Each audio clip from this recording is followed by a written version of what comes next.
Your favorite crab meat pizza is here, Mom. Eat as much as you want. My daughter-in-law sets the plate in front of me, acting unusually kind. I'm not stupid enough to not question this sudden change. I suspect my eldest child and his wife are trying to set me up using food. I think they are really mean people who would go so far as to try to trick me. It's clear that something is off with this fancy pizza. After all, they've been hostile and have pulled various stunts on me before. Their sudden niceness is actually suspicious. It would be foolish not to think they're up to something. I don't want to be looked down upon. I can protect myself too, and turn the tables on them if needed. My name is Mary, a housewife in my 60s. I live alone since my husband passed away. Years ago when he died, my eldest child and their wife offered for me to move in with them. They were newlyweds then, and I wanted them to enjoy that special time, so I declined. Still, they said they were worried and moved into a house near mine. They are still newly married and want to enjoy their time together. I was truly grateful for their thoughtfulness. They visited often, even when I told them they didn't have to. I also told them it's okay if you don't come that often.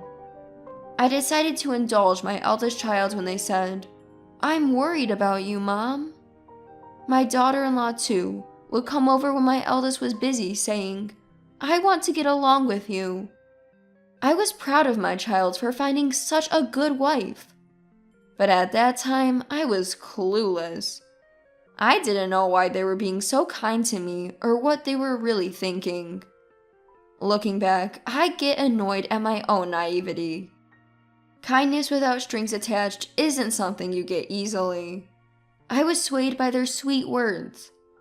However, I eventually found out their true intentions. One day, they visited and ended up staying the night since they had no plans for the next day. I didn't want to intrude on their time as a couple, so I suggested they could go home since it was close by. But my daughter-in-law insisted. We want to deepen our relationship, so we'd like to stay.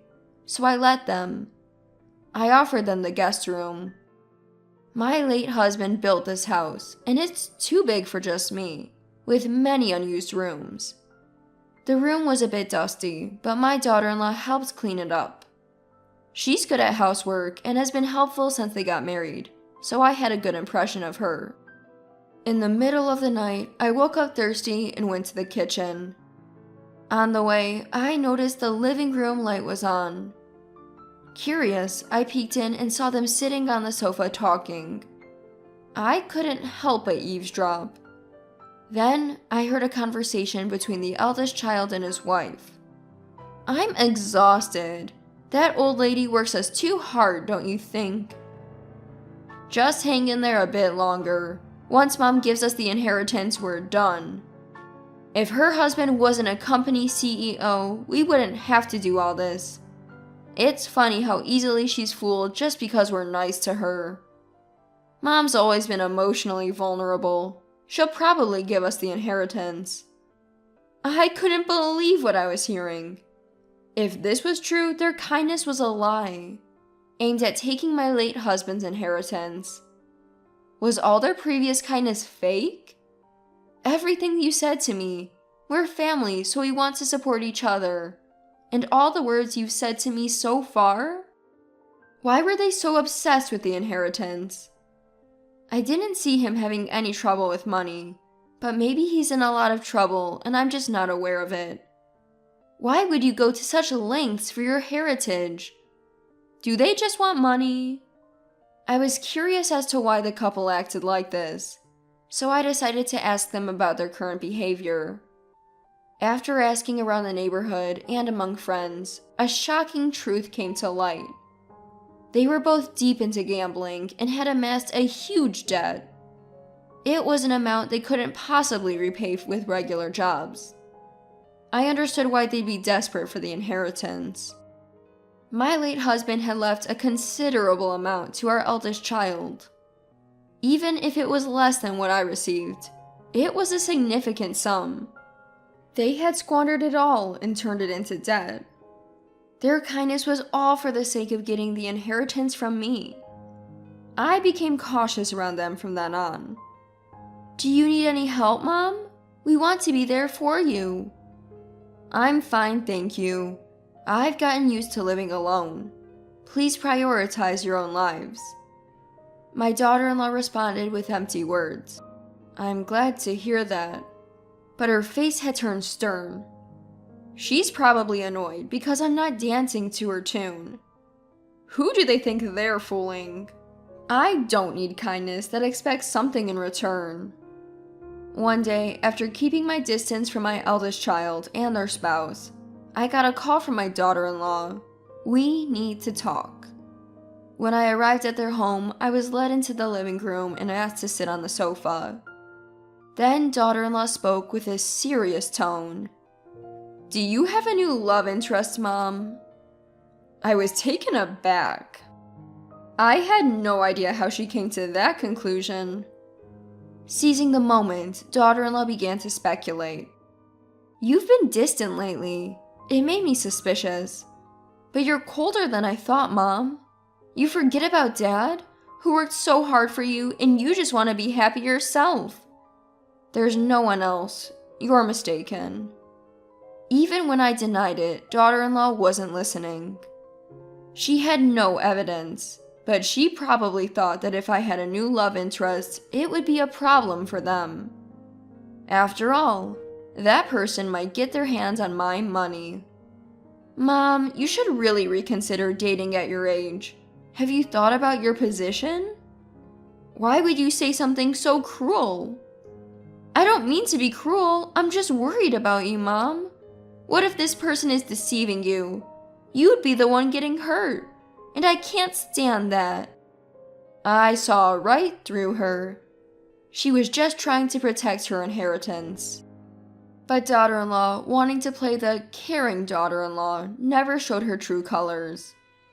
That's fine for now. The true nature of the eldest child couple must be seen at the right time. I'll see their true selves when the time is right. And that time came sooner than expected. Happy birthday, Mom. This is just a small thing. My eldest child handed me a bag from a fancy pizza place. Inside were various pizzas, including my favorite, loaded with crab meat. Thank you. Let me just plate these up. No, you're the star today, Mom. Sit down. I'll do it. Saying that, daughter-in-law took the bag and disappeared into the kitchen. My eldest child followed her to help. They might be pretending to celebrate my birthday, but I knew something was up. What could it be? As I pondered, they returned with plates. In front of me was a plate loaded with crab meat pizza. Here's your favorite crab meat pizza, Mom. Eat up. My eldest child nodded in agreement. To anyone else, it would look like a happy birthday celebration. But I knew better. There must be something on this plate. I'm not that naive. It was despised. It would be strange not to question their overly kind behavior. With my husband gone, I have to protect myself. I'll never trust them. They'll regret making a fool out of me. Regret it deeply. Well, it does look delicious, but my taste has changed recently. I prefer the foie gras on your plate. Saying that, I reached for my eldest child's plate. I had always said I didn't like foie gras, so their plate had more of it. Wait, Mom! My eldest child tried to stop me. I tilted my head and feigned confusion. Is it a problem? You used to love crab meat too, right? Well, my taste changed too. I've started to like foie gras. Is that so? Then let's not be biased and share both. At my words, my eldest child's face turned pale in an instant. The crab meat pizza, which I had always said I loved, was only on my plate. Clearly, they had planned to set me up by tampering with my favorite pizza. My eldest child's reluctance to eat it was proof enough. But it looks so delicious. Why don't you try a piece? Saying that, I grabbed a slice of the crab meat pizza and brought it to my eldest child's mouth. With no way out, they took a bite as if bracing for impact. Daughter-in-law looked at my eldest child with concern. That's how pale their face had turned. "Oh, you look a bit green. Maybe it didn't taste good?" "Mom, considering how my husband is feeling, maybe the pizza isn't good." "I'm sorry, but let's call it a day, and I'll prepare something new."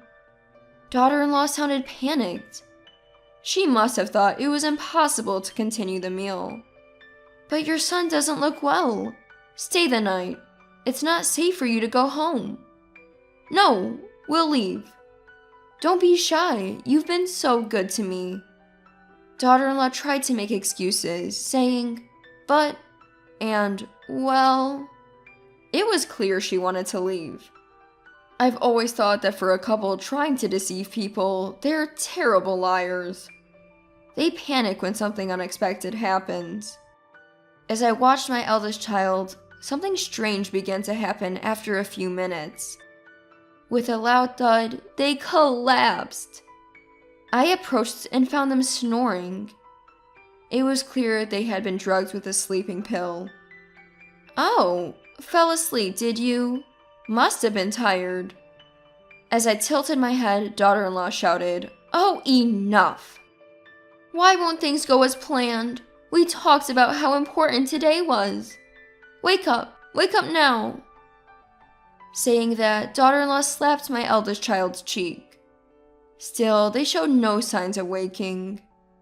I was stunned, witnessing the moment their true selves were revealed. Ignoring me, daughter-in-law began to spill the beans.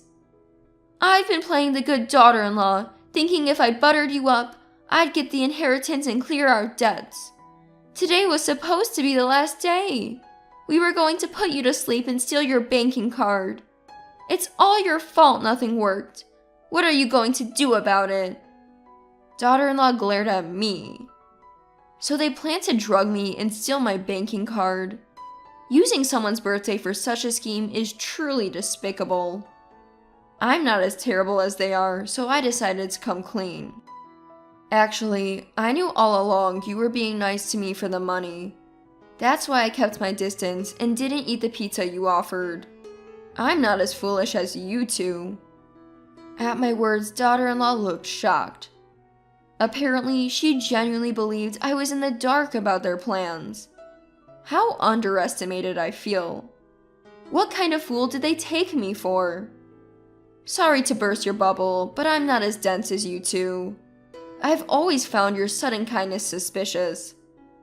I even overheard you talking about the inheritance when I stayed over.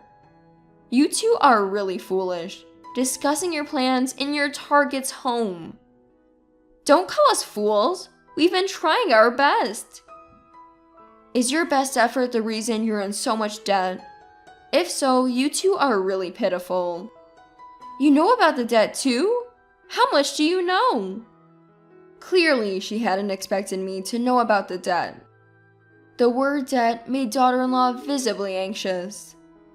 I did some digging, found out you two are drowning in debt because of your gambling habits. I was shocked when I found out. You've managed to accumulate quite a debt. At my words, daughter-in-law's face turned increasingly pale. She must have realized there was no way out. Mom, I'm really sorry. Please forgive us. We can't make it without money. Please lend us some. We'll pay you back. Saying this, daughter-in-law deeply apologized on the spot. Her demeanor had lost its previous confidence, clearly showing she was at her limit. Even in this situation, she was still asking for money. I was shocked to realize that, to her, I was just a convenient source of financial support. Sorry, but I won't give you a single cent. I have no money to give to people like you. Don't say that. There's the inheritance from your late husband, right? You have money. Please help us. No, I can't trust people like you to pay me back. Take responsibility for your own actions. Daughter-in-law looked downcast at my words, but she seemed to understand my resolve and didn't ask for money again. After that, my interactions with my eldest son and daughter-in-law dwindled. They stopped coming to my house and barely even contacted me. When those days arrived, contrary to my expectations, I didn't feel lonely. Rather, I felt refreshed, freed from people trying to deceive me. Later, my eldest child and daughter-in-law moved away. According to neighbors, they were taken away by some rather shady-looking people. Probably they couldn't pay off their debt and were taken to a distant state. They might be in a terrifying situation there. They might be suffering so much they want to run away. But that's none of my business anymore. We're unrelated now. I reported the end of this turbulent chapter to my late husband's photo. It seems like his expression in the photo was one of relief. My only family is my late husband. The only person who truly stood by me and supported me was him. Life is short, but I want to live it strongly, cherishing the memories I made with my husband.